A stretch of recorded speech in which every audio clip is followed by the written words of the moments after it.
In today's lecture, we will discuss about classification and evolution. देखिए classification और evolution दोनों का आपस में एक बहुत relationship है, ठीक है. They both are interrelated to each other. Classification and evolution. Classification का मतलब क्या होता है कि to classify the individuals को बांटना ग्रुप्स में, okay? That is classification. And what is evolution? Evolution होता है कि जो simpler form है वो time के साथ साथ modify होके advanced form में बदल जाती हैं, और सिंपल फॉर्म जो है, सिंपल लिविंग फॉर्म जो है, वो कॉम्प्लेक्स में जब बदल जाती हैं विद टाइम, तो उसे हम कहते हैं evolution. Okay, so both classification and evolution are inter related terms. अब देखिए क्लासिफिकेशन के लिए क्या चीज जरूरी है. As we have discussed in the previous lecture that for classification characteristics are very important.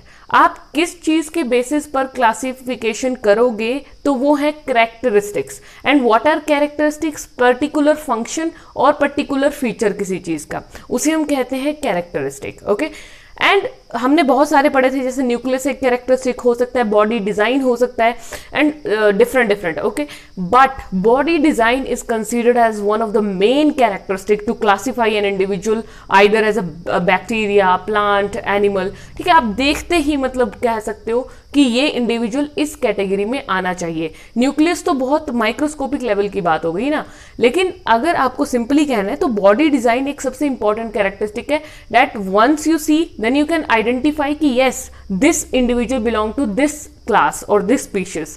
Okay, so कहने का मतलब क्या है कि क्लासिफिकेशन जो है वो इस इवोल्यूशन के साथ बिल्कुल क्लोजली रिलेटेड है.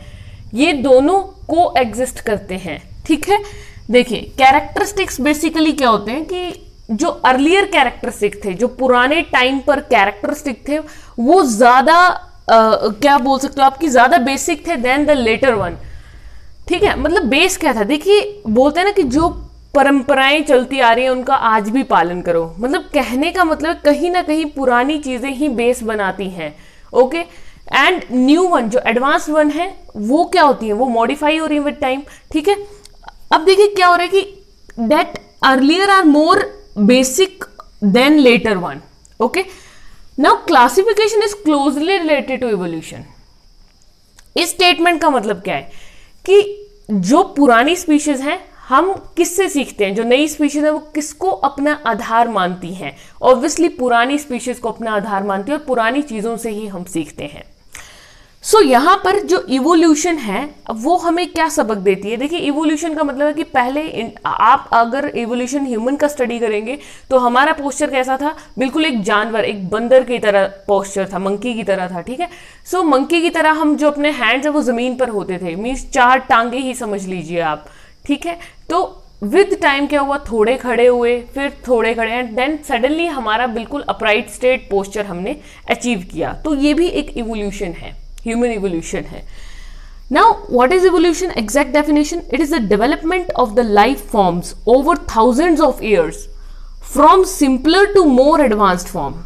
ठीक है, कि डेवलपमेंट होती है लाइफ फॉर्म्स की ओवर थाउजेंड ऑफ ईयर्स, कि एक लाइफ फॉर्म जो है वो डेवलप करती जाती हैं. ठीक है, उनमें क्या होती है, बहुत सारी चेंजेस आते जाते हैं, न्यू चेंजेस आते हैं, सिंपल से ज़्यादा एडवांस फॉर्म में बनते जाते हैं. ठीक है, बॉडी के जो फंक्शनिंग है वो भी ज़्यादा कॉम्प्लेक्स होती है. पहले लोग कंप्यूटर यूज़ नहीं करते थे, आज लोग कंप्यूटर बना रहे हैं, कंप्यूटर को यूज़ भी कर रहे हैं. बहुत सारी चीज़ें, बहुत सारी एडवांसमेंट्स आ चुकी हैं आज के ज़माने में. ओके, सो ऐसा क्यों हुआ? अब देखिए ये इवोल्यूशन जो है that is the basis for the classification.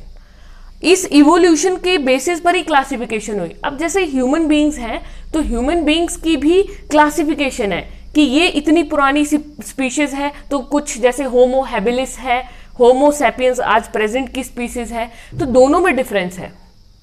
ठीक है, तो दैट मीन्स इवोल्यूशन के बेसिस पर भी कैटेगराइजेशन यानी कि क्लासिफिकेशन किया गया है. ओके, सो चार्ल्स डार्विन नामक एक बायोलॉजिस्ट थे, चार्ल्स डार्विन. इन्होंने 1859 में सबसे पहले इवोल्यूशन को डिस्क्राइब किया था अपनी book, in his book origin of species. ठीक है, origin of species, very important question. इस बुक में इन्होंने सबसे पहले इवोल्यूशन का कॉन्सेप्ट दिया था.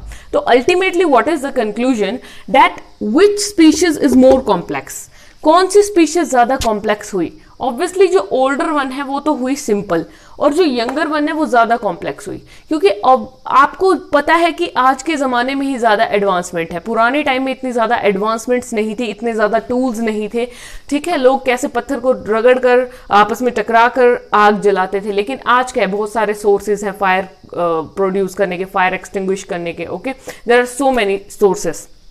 सो विद टाइम क्या हुआ, एडवांसमेंट हुआ, तो आज की स्पीशीज ज्यादा एडवांस्ड है as compare to the older one. तो ये सिंपल और ओल्डर, देखिए ओल्डर, यंगर, सिंपल, कॉम्प्लेक्स, ये भी तो एक क्लासिफिकेशन ही है। अब ये क्लासिफिकेशन आपने किस आधार पर की, इवोल्यूशन के आधार पर की, क्योंकि ये सिंपल ही मॉडिफाई हुआ कॉम्प्लेक्स में, मीन्स इवोल्यूशन हुआ। तो इस इवोल्यूशन के बेसिस पे ही हमें एक क्लासिफिकेशन का जरिया मिल गया, ठीक है। Hence classification and evolution both are closely related to each other. Okay.